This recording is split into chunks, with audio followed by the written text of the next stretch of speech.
Marcos capítulo 15, versículo 21.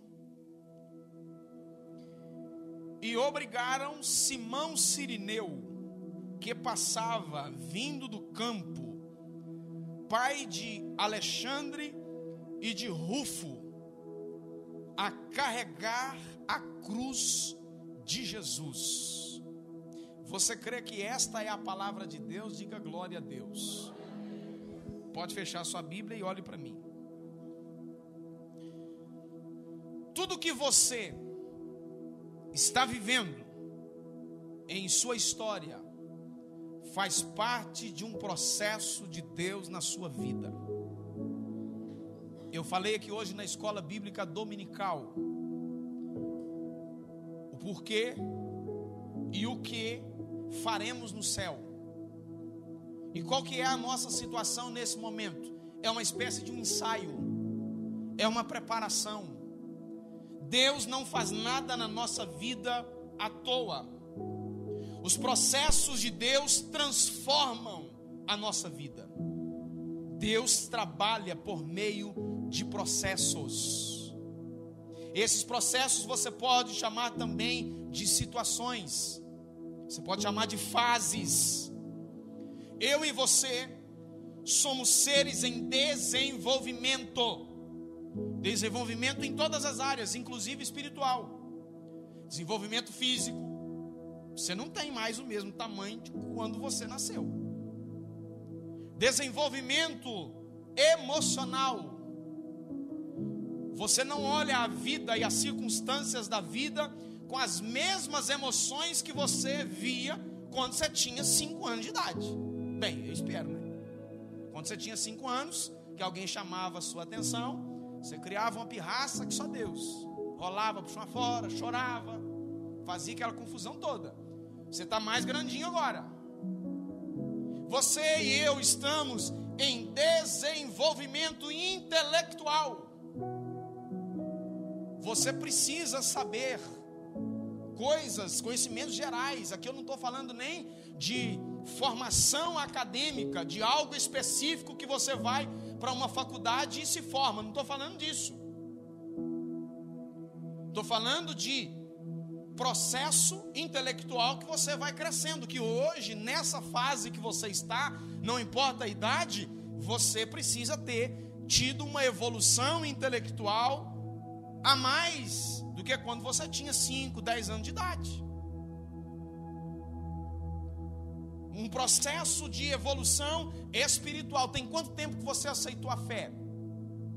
Quem está na igreja já há mais tempo, como é o meu caso, o meu pai foi para a igreja evangélica, eu tinha 3 anos de idade. Acho que tem uns, pelas contas aqui, deixa eu ver, acho que tem uns 18 só, né? Mais ou menos. E aí, você tem quanto tempo?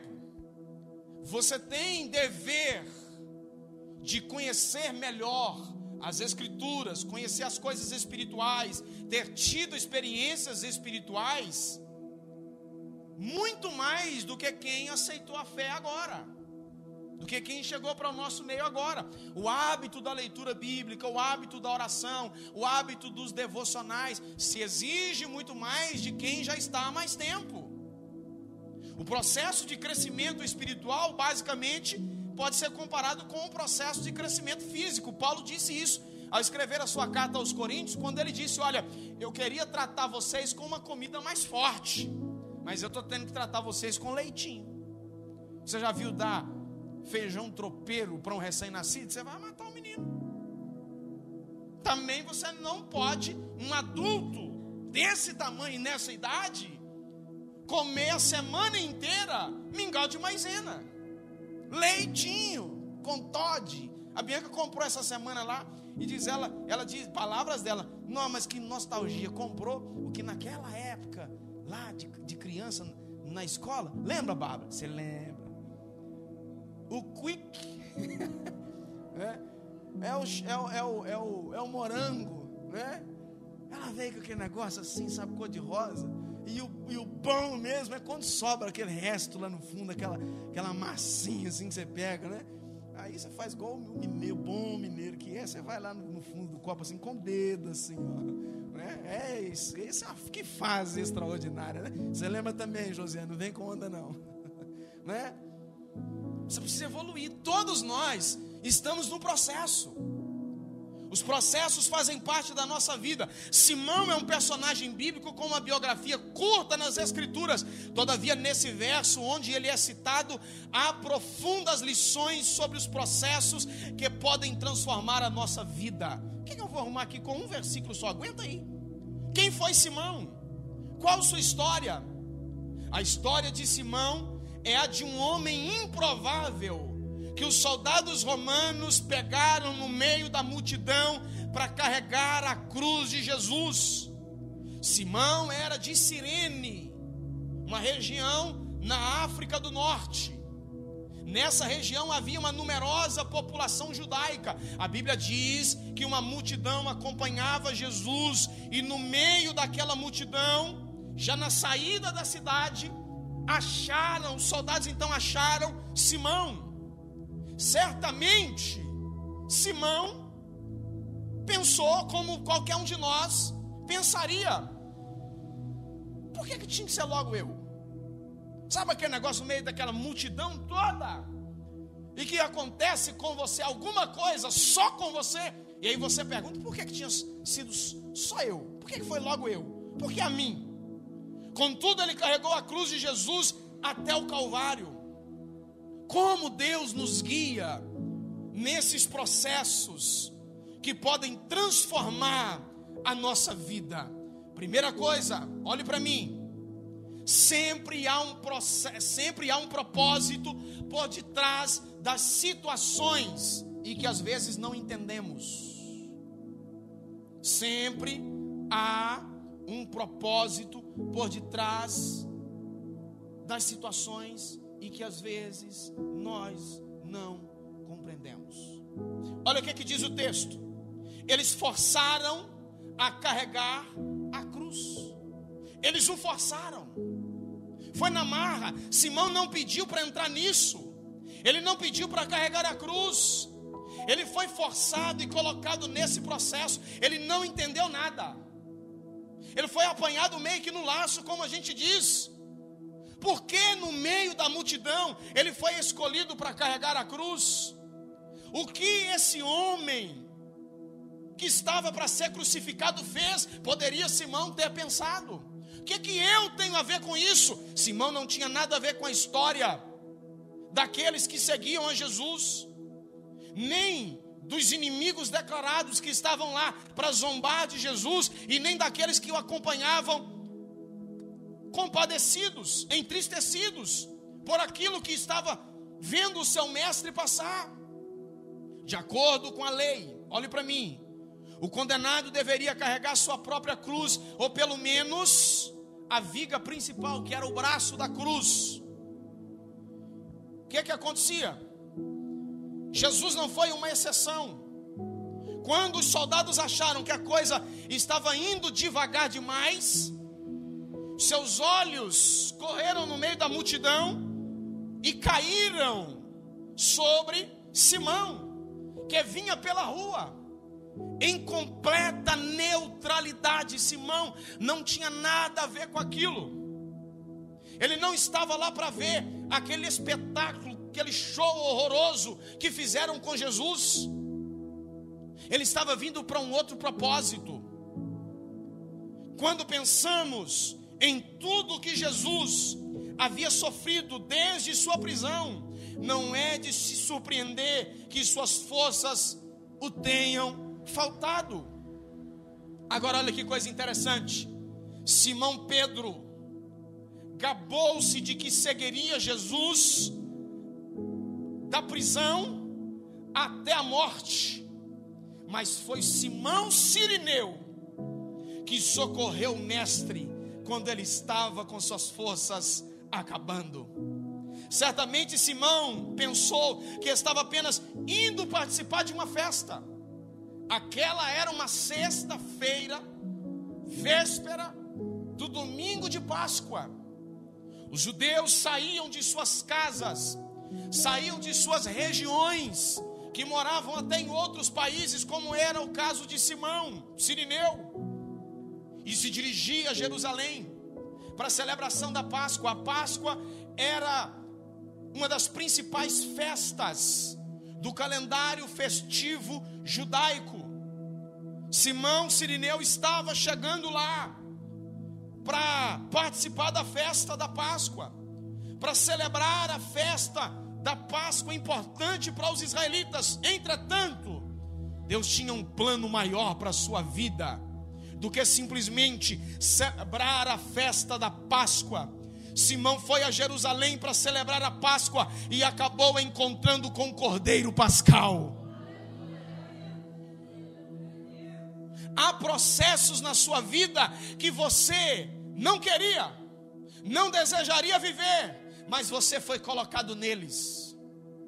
Há situações na sua vida que você desejaria estar em outro lugar, você desejaria estar longe, mas não tem como fugir, meu filho, não tem como escapar. Há processos que vêm na nossa vida, e às vezes a gente pergunta: por que você entrou nesse processo? Você entrou nesse processo para que Deus pudesse trabalhar na sua vida. Deus tem um plano maior por detrás desses processos que você está vivendo e que hoje você não entende. Romanos 8:28. Todas as coisas, não é só um pedaço, não é só uma parte, não é só alguma coisa. Todas as coisas cooperam para o bem daqueles que amam a Deus, daqueles que são chamados segundo o seu propósito. Nada na sua vida, meu irmão, é por acaso. Tudo tem um propósito. E há coisas que você não compreende agora, há coisas que você não entende agora, mas lá na frente você vai entender, você vai compreender. Então esteja atento aos detalhes, esteja atento ao agir de Deus. O Simão, ele poderia ter recusado, aliás, ele não poderia ter recusado, porque era compulsório. Quando o soldado romano pedia para fazer uma tarefa, era uma ordem, não tinha como fugir disso. Mas ele poderia aqui estar em outro lugar, ter fugido daquela multidão, mas o Senhor o direcionou para aquilo, e havia um propósito. Entendam, processos mudam a nossa vida. Segunda coisa que nós aprendemos aqui sobre as situações que moldam a nossa vida: Deus faz algo novo na vida de quem está em movimento. De quem está em quê? Para aqueles que querem viver algo novo de Deus, aqui está um dos maiores ensinamentos. Escute isso. Se tem algo que atrai a atenção de Deus, é gente ocupada. Deus nunca chamou um profeta no Antigo Testamento que tivesse à toa. Se tem um negócio que atrai a atenção de Deus e que Deus chama, é gente ocupada. Pessoas que se movimentam, gente que está com as mãos ocupadas, gente que está fazendo alguma coisa até nos processos mais difíceis da sua vida. Gente que tem uma ocupação. A Bíblia diz que Simão passava por ali chegando do campo. Ele não estava lá assistindo curiosamente o desfecho dramático daquele que operava milagres naquela cidade. Ele não fazia parte daquela plateia, um monte de gente que resolveu reservar uma hora do seu dia apenas para blasfemar, xingar e cuspir naquele que foi trocado por Barrabás. Ele não estava ali também se compadecendo. Ele era neutro na história, mas ele estava ocupado. E Deus chamou ele. Não era esse o caso de Simão. Não estava à toa. Ele estava naquele lugar ocupado. Como eu disse, desde os tempos antigos, Deus sempre chamou gente ocupada. Deus chamou profetas ocupados. Deus chamou o profeta Amós. Ele era um cuidador de bois, ele era um boiadeiro. Ele largou os bois, ele abandonou tudo. Deus chamou homens ocupados. Davi estava pastoreando ovelhas. Abraão estava cuidando das coisas na sua casa, da casa do seu pai. Deus chama homens e mulheres ocupados. Deus nunca chamou quem estivesse à toa. Escute isso aqui. Toda vez que o Senhor foi fazer algo novo na vida de alguém, essa pessoa estava em movimento, trabalhando, se mexendo, fazendo algo. Aqui vai uma palavra de orientação para você que diz: olha, eu não posso me envolver mais com coisas do reino de Deus, porque eu já tenho coisa demais. Se você já tem coisas demais para fazer, você é exatamente a pessoa certa que Deus está procurando, porque não procura quem está à toa. Ele procura quem está comprometido com alguma coisa. Ele procura quem está se mexendo.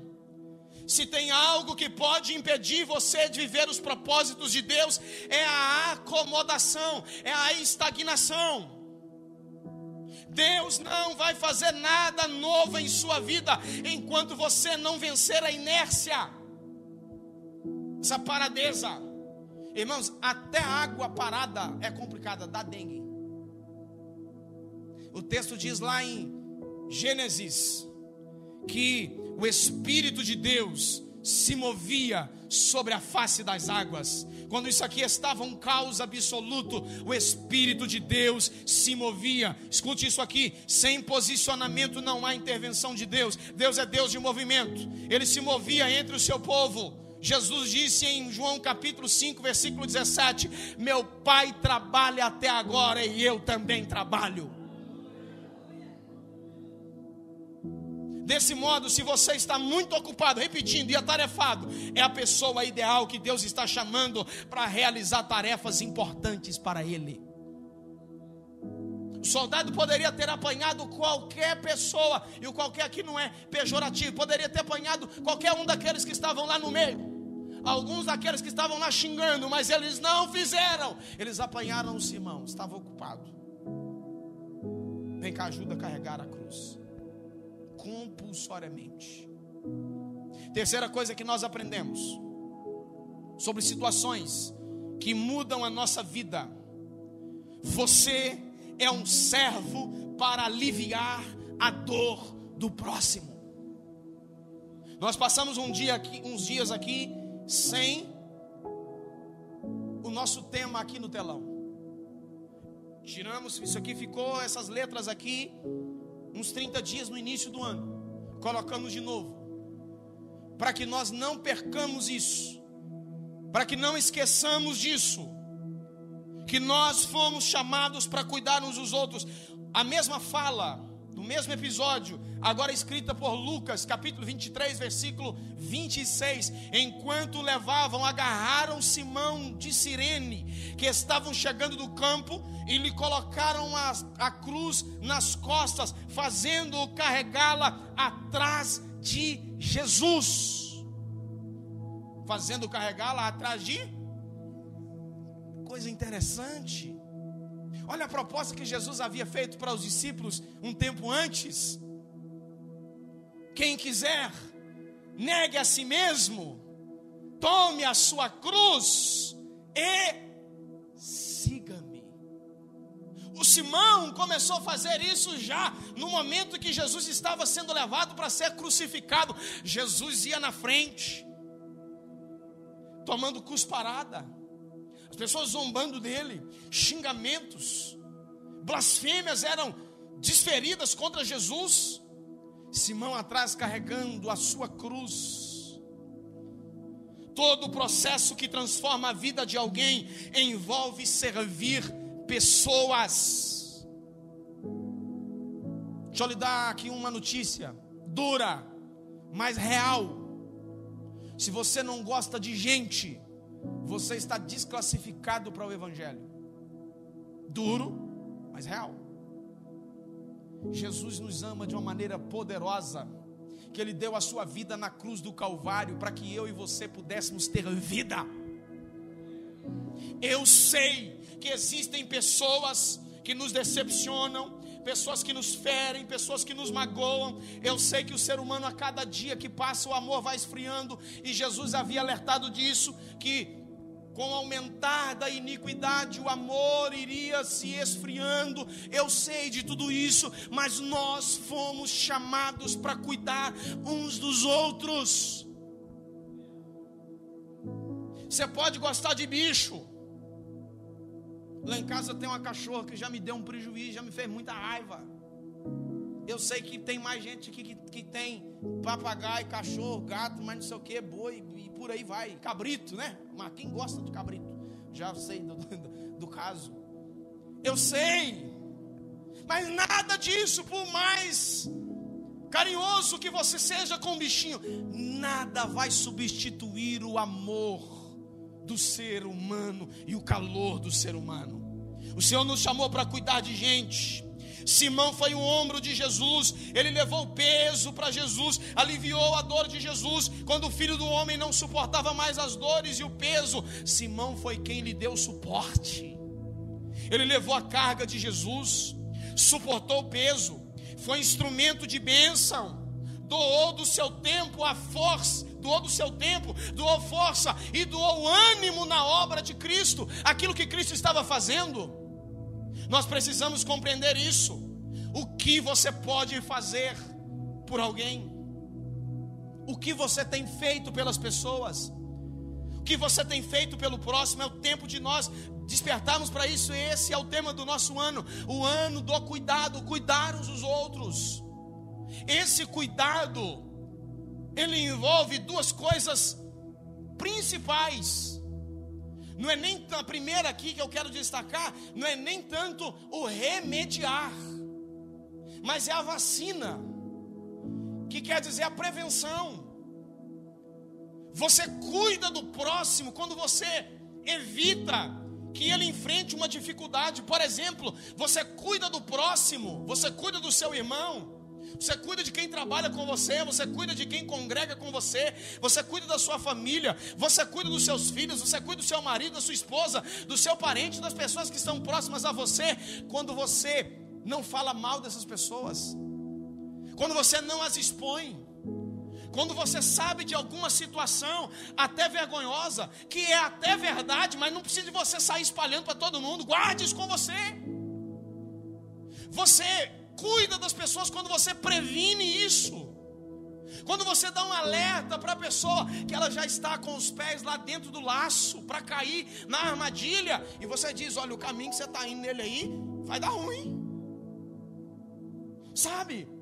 Esse cuidado preventivo, que você evita que a pessoa se fira, se machuque. O outro cuidado, aí já é a remediação. É quando a pessoa está numa situação difícil, como foi o caso daquele homem que caiu nas mãos dos assaltantes, na parábola que Jesus contou, conhecida como a parábola do bom. Isso, parábola do bom samaritano. O texto diz que o samaritano, ele parou a sua viagem, estava ocupado também.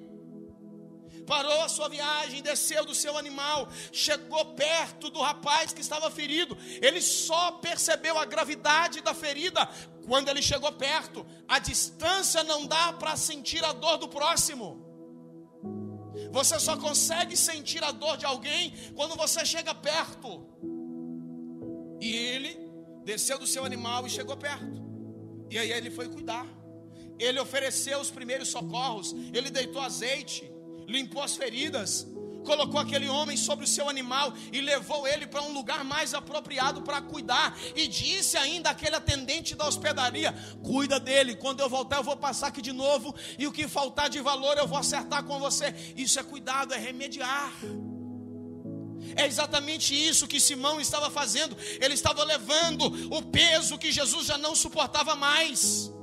No dizer de Paulo, na sua carta aos Filipenses, capítulo 2, versículos 3, 4 e 5, olha o que Paulo disse: não façam nada por interesse pessoal ou vaidade, mas por humildade, cada um considerando os outros superiores a si mesmo, não tendo em vista somente os seus próprios interesses. Paulo não está dizendo aqui que é para você largar os seus interesses.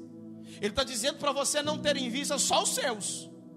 Ele está dizendo para você olhar para os seus interesses, mas olhar para o outro também. Aí continua a leitura: mas também os dos outros. Tenham entre vocês o mesmo modo de pensar de Cristo Jesus. Qual que é o modo de pensar de Cristo Jesus? Aí o texto continua, eu não vou citar, mas o modo de pensar de Cristo Jesus é um pensar servidor, de alguém que abre mão de muitas coisas suas para servir, abre mão para cuidar dos outros. Foi isso que Jesus fez. Ele abriu mão da sua glória, abriu mão da maioria dos seus atributos divinos, nasceu em figura humana 2000 anos atrás, cresceu com o propósito de morrer, para servir, para resgatar aquele que estava perdido. Eu fazia parte do grupo dos que estavam perdidos. Quem mais aqui fazia, mas foi resgatado? Levanta a sua mão e diga alguma coisa para ele. Jesus nos resgatou. Oh, aleluia, aleluia. A sua morte é um exemplo para mim de como eu devo servir. Eu preciso ter esse cuidado.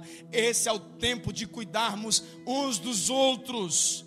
Quem pode se importar com as dores e angústias dos outros? Irmãos, nós estamos vivendo um tempo assim tão terrível, que há um tempo atrás eu estava vendo relatos de um acidente. Um caminhão de perfumes bateu, e estava no caminhão o motorista e a sua mulher. Eu não vou falar aqui o nome do perfume, para não fazer propaganda aí. E aí o seguinte, a mulher morreu num acidente, as pessoas saltando assim ao corpo, para saquear a carga, que é uma coisa, irmão, que é coisa de ladrão. Quem saqueia a carga está roubando, viu? Você fica sabendo disso aí, que se tem alguém que não antenou para isso aí, quem saqueia a carga está roubando. E as pessoas assim tão sem amor, que além de cometer esse ato criminoso de saquear a carga, comete também o outro ato, que aqui me falta palavras para descrever que tipo de ato é esse, de saltar o corpo da mulher que estava morta para ir roubar. Que tipo de amor que nós estamos vivendo na humanidade hoje? Esse é o tempo de nos importar uns com os outros. É o tempo de descobrir as necessidades e carências do próximo e nos importar, fazer alguma coisa. Quando compadecemos de alguém, sentimos as suas dores, choramos as suas lágrimas e fazemos de tudo para aliviar o seu sofrimento. Isso é cuidar. Foi o que Simão fez. Processos que transformam a nossa vida. Quando você cuida de alguém, a sua vida também é mudada. Quando você se compadece de alguém, a sua vida também é transformada. E muitas vezes a gente começa a ser, no mínimo, mais grato por aquilo que Deus tem feito por nós. Porque se você der uma olhadinha, eu não estou aqui menosprezando as dificuldades de ninguém, mas se a gente der uma olhadinha à nossa volta, é provável que a gente vai encontrar pessoas com sofrimento num nível muito maior do que de muitos de nós que aqui estão. Quando você se coloca para abençoar, para se doar, você cresce junto e no mínimo você começa a ser grato. Para fechar aqui, situações que mudam a nossa vida. Em quarto lugar, você precisa enxergar além do imediato. Olha aqui o texto de Paulo aos Romanos, capítulo 16 e versículo 13. Olha o que diz o texto. Saúdam quem? Saúdam quem? Fala forte, gente. Rufo. Olha o texto que nós lemos lá, estava dizendo o quê? Olha aqui. Obrigaram Simão Cirineu, que passava vindo do campo, pai de Alexandre e de Rufo. Agora Paulo, tempos mais tarde, saúdem Rufo, eleito no Senhor, e igualmente a mãe dele, que também tem sido mãe para mim. Olha que interessante. Tem um outro texto de Atos 13, versículo 1.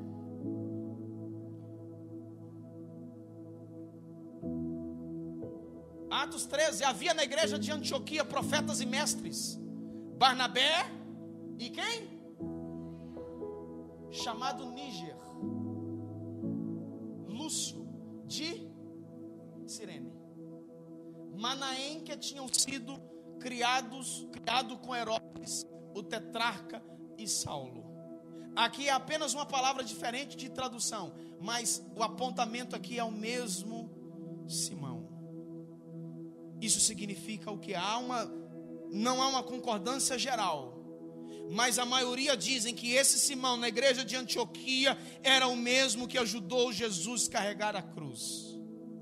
Embora não seja, como eu disse, um pensamento unânime, mas parece mesmo que toda a família de Simão se converteu a Cristo, tornando-se uma bênção na vida da igreja. Paulo citou seu filho e sua esposa dentre os cristãos da mais alta consideração na igreja de Roma.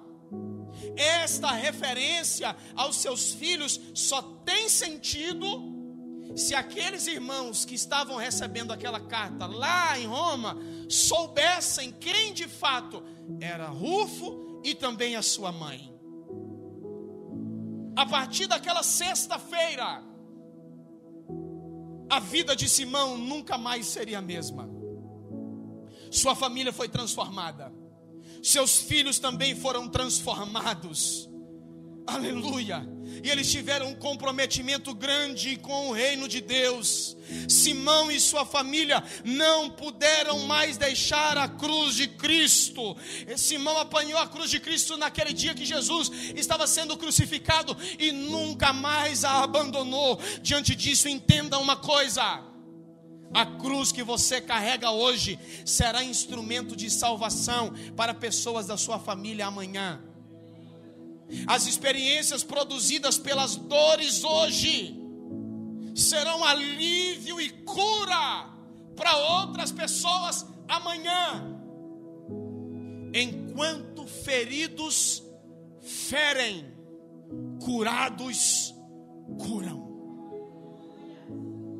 Não enxergue o processo apenas um palmo na frente do seu nariz. Tente analisar o processo no amanhã, mais longe. Você precisa enxergar além do aqui e agora. Você precisa enxergar além do imediato. Não tome decisões sérias. A nossa vida, ela é feita de decisões. Você, para estar aqui agora me ouvindo e estar aqui cultuando ao Senhor, você precisou decidir. Você decidiu vir à igreja. Teve outras decisões baseadas nessa decisão principal, que roupa iria vestir. Lá em casa mesmo eu vi alguém que vestia uns 4 ou 5 pares, até decidir por uma. Meu irmão, você está pensando que é só na sua casa que acontece? Na minha também. E aí, decisões. Você decidiu o que você iria comer. Decisões estas que não tem assim maiores consequências na sua vida. Vir para a igreja é uma boa decisão que tem consequência, mas o que vestir, o que comer, dependendo do que você está comendo. Mas existem outras decisões que você precisa pensar direito. Você precisa observar direito, pensar, refletir seriamente, refletir cuidadosamente. O que você vai fazer da sua vida, para que no dia de amanhã você não sofra as consequências daquilo que você decidiu. Então não enxergue a vida como se fosse algo que acontece apenas um palmo depois do seu nariz. Não enxergue as coisas da vida simplesmente naquilo que você vê até na próxima esquina ali. Tente enxergar mais longe. Tente enxergar o amanhã. Eu quero convidar você para estar de pé comigo, por favor.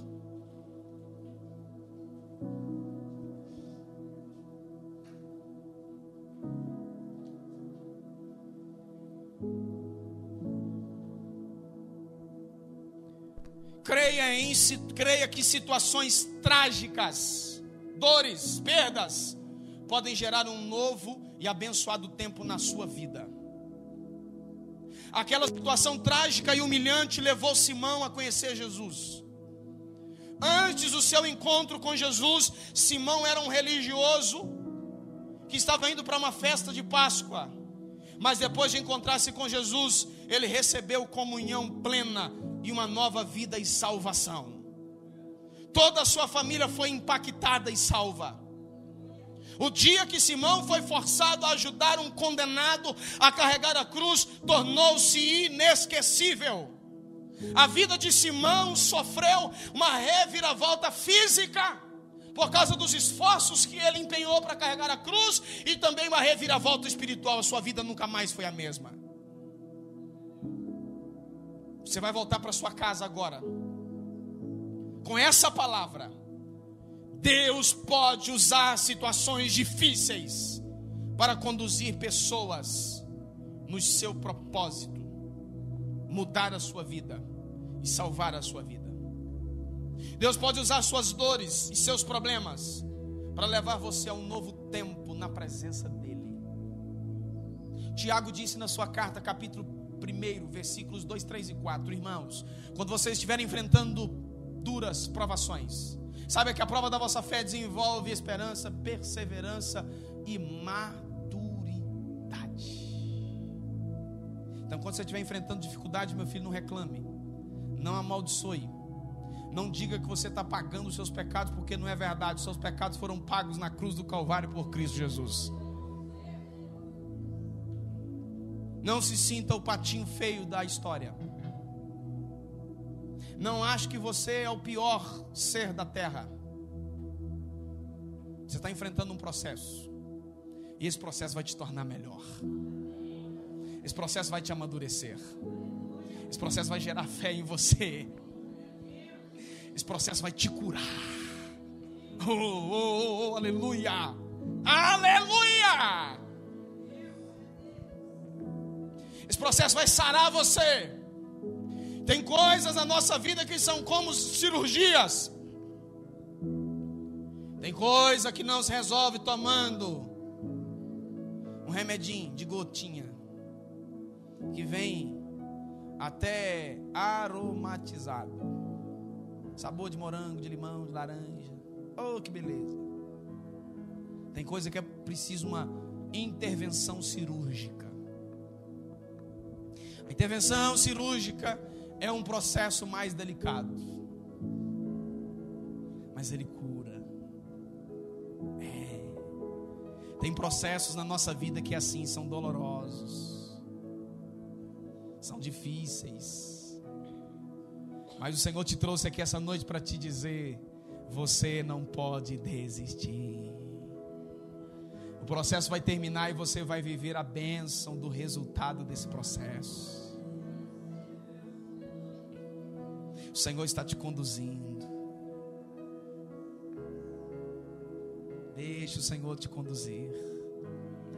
Deixa o Senhor te conduzir. Deixa o Senhor te levar. Você não é alguém que está sem direção.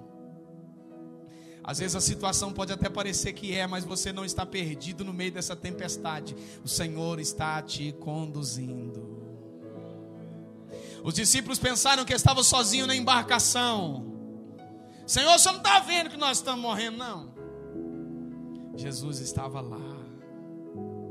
O vento estava soprando, o barco estava balançando, estava enchendo de água, mas era o Senhor quem conduzia o processo. Deixa o Senhor te conduzir. O processo dói, o processo incomoda. Você vai ter que se abster de algumas coisas, você vai ter que mudar alguns hábitos, você vai ter que fazer algumas adaptações na sua vida. Você vai ter que encarar certas áreas da sua vida com um pensamento diferente. Mas o processo é extraordinário, o seu resultado. O processo tem um resultado extraordinário. C.S. Lewis disse uma frase, e eu encerro aqui com isso: dificuldades preparam pessoas comuns para destinos extraordinários.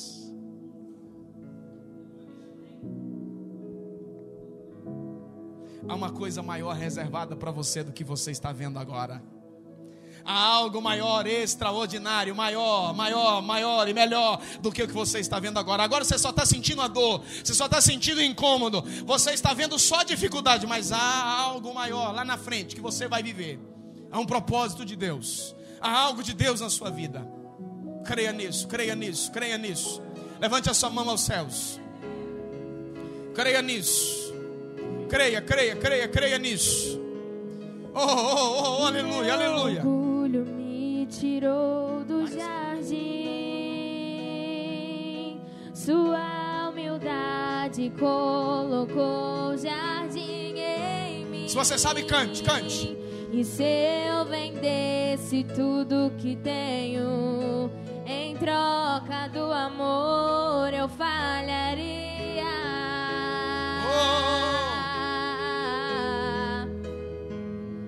Pois o amor não se compra e nem se merece. O amor se ganha, de graça o recebe. Eu quero conhecer Jesus. Eu quero conhecer Jesus. Eu quero conhecer Jesus. Cante isso, cante. Eu quero conhecer Jesus. Meu amado é o mais belo entre milhares e milhares. Meu amado é o mais belo entre milhares e milhares. Yeshua.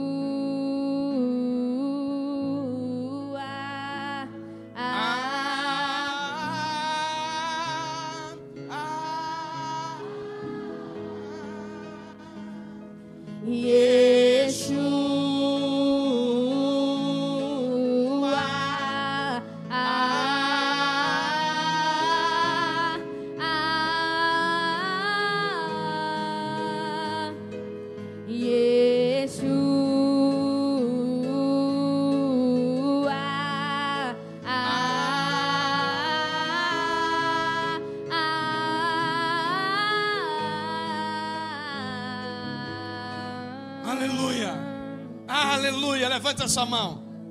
Fale alguma coisa para ele aí. Você tem alguma coisa para falar? Aleluia, aleluia, aleluia, aleluia. Você tem 30 segundos para você adorar ao Senhor. Nós vamos terminar o nosso culto agora. Libere palavras de adoração. Libere palavras de adoração. Você é batizado com o Espírito Santo, fale em outras línguas, meu filho. Deixa fluir a sua adoração. Deixa fluir a sua adoração.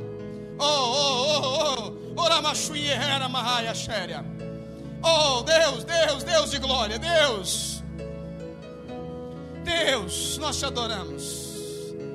Digno é o Senhor, digno é o Senhor, digno é o Senhor, digno é o Senhor. Resista o processo, resista o processo, que você vai viver o propósito de Deus para a sua vida. Fique firme, meu filho.